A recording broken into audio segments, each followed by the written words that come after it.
Sir, ഈ ബഹളം കാണുമ്പോൾ എനിക്ക് ഏറ്റവും സങ്കടം തോന്നുന്നത് ഇതിലെ ഒരംഗം KSRTCയുടെ INTUC യൂണിയന്റെ ഒരു പ്രസിഡന്റ് ഈ ബഹളത്തിനിടയിലുണ്ട്.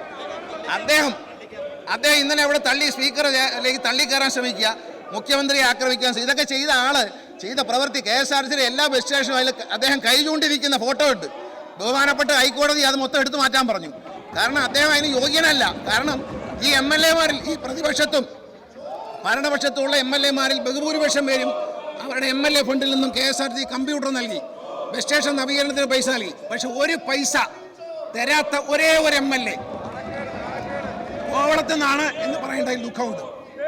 കോവള MLA INTUCയുടെ KSRTC INTUCയുടെ പ്രസിഡന്റ്, നേതാവ്, അദ്ദേഹം ഒരു പൈസ കമ്പ്യൂട്ടർ വാങ്ങാൻ എല്ലാ ഭരണപ്രതിപക്ഷ വഞ്ചിലുള്ള എല്ലാ MLA-മാരും പണം നൽകി.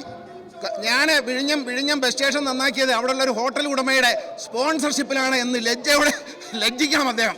കാരണം ഞാൻ നേരിട്ട് KSRTC CMD വിട്ട് അവരോട് പറഞ്ഞ് അവരാണ് അത് വൃത്തിയാക്കി തന്നത്.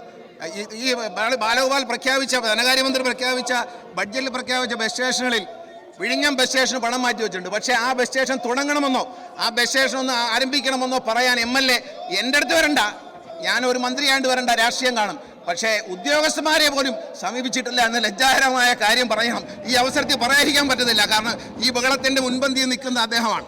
അദ്ദേഹം യാതൊരു താല്പര്യവും KSRTCയോടും ഇല്ല, തൻ്റെ മണ്ഡലത്തിലെ KSRTC ഇപ്പോഴും ഇല്ല.